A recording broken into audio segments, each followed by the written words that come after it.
In 5 BC, a Chinese royal astronomer wrote this in the Han Shu, China's official imperial history. Strange star appeared in the east. It stood there for 70 days. He was a government official. He had never heard of Jesus. He had no reason to record anything connected to what was happening in Judea. He was just doing his job. But in December 2025, NASA astronomer Mark Matney published a study in the Journal of the British Astronomical Association, comparing this exact record with the Star of Bethlehem described in the Gospel of Matthew. The alignment is striking. That's number 1 on this list. I'm going to show you 4 more before we get back to it. I'm Chinese, born in Australia, Cantonese on both sides, and I went into my own culture's history, not looking for this, but I kept finding it anyway. China's official records, kept by emperors who had never met a Christian, keep lining up with events described in Christian scripture 5 separate times. I'm not here to preach, I'm here to show you what the records actually say. Number 5, starting with the most controversial one. The Chinese character for boat is made up of 3 smaller characters, vessel, 8, and mouth. Some researchers argue that in ancient Chinese, the word for mouth was sometimes used to represent people, not just the word mouth. If that's true, the character for boat contains a vessel, 8 people, meaning 8 people on a vessel. The Bible records exactly 8 survivors of Noah's flood. The original researcher, Dr. C.H. Shang, believed that this was deliberate. His co-author later walked back parts of that claim, and mainstream linguists mostly reject it. Now, I'm not telling you this proves anything, but here's what does make it interesting. Chinese writing is among the oldest in the world. If those characters were encoding a memory of a flood with 8 survivors, they were doing it long before any Chinese scholar had access to a Bible. Now make of that what you will. Number 4. This one has almost no controversy. 3,500 years ago, in the Shang Dynasty, Chinese emperors were worshipping a god called Shang, the supreme emperor of heaven. No idols, no statues.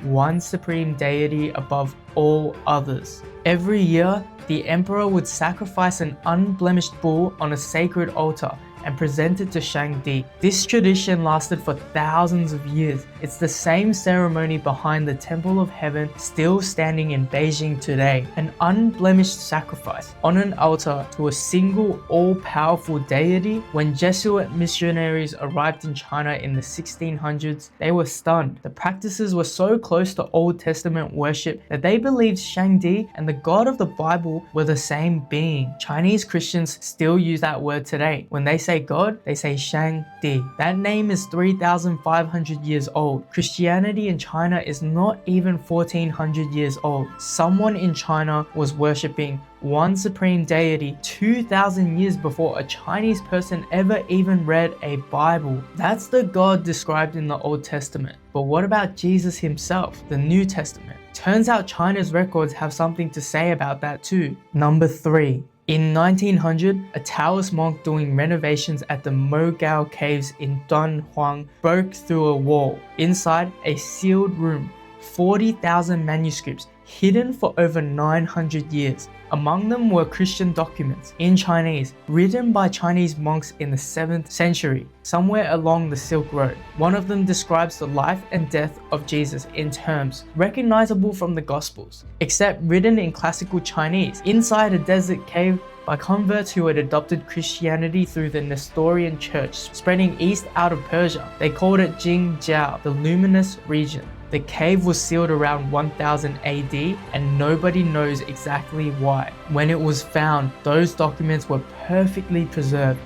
1,000-year-old Chinese account of Jesus sitting behind a wall. And this is where those monks came from. In 1625, construction workers in Xi'an dug up a limestone slab 9 feet tall, covered in Chinese and Syriac text, carved in 781 AD. It's called the Nestorian Stele, and it records in precise historical detail the arrival of Christianity in China in 635 AD, during the reign of Emperor Taizong of the Tang Dynasty. The emperor welcomed a Christian monk named Alopen. He read the text himself.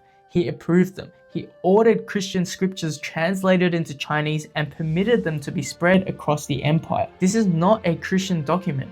This is an official Chinese imperial monument commissioned by the state, recording an encounter between one of China's greatest dynasties and the story of Jesus. 9 feet of limestone. In Xi'an. Not Jerusalem, not Rome. Xi'an. And back to number 1. The Han Shu is China's official dynastic history. In it, royal astronomers recorded what they called a broom star, a comet, appearing in the east in 5 BC. It stood in the same position for 70 days. Matthew 2 says the star stood over the whole place where Jesus was born. Astronomers have debated what that means for centuries.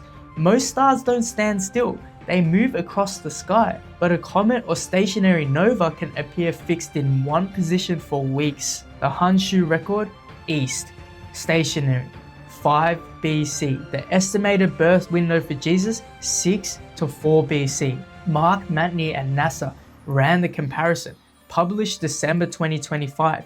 The timing, the position, and the behavior all align with the Star of Bethlehem. China's government historians with no connection to Judea, no knowledge of the Gospels, no religious motivation, documented an astronomical event that lines up with the Star of Bethlehem almost exactly. That's not a convert. That's not a believer trying to make something fit. That's a bureaucrat with a job to do. I went into my own culture's history thinking I knew what I'd find. I didn't find this. Whether it changes anything for you, that's your call. But 5 separate pieces of evidence across thousands of years of Chinese history kept pointing at the same story. That's not nothing.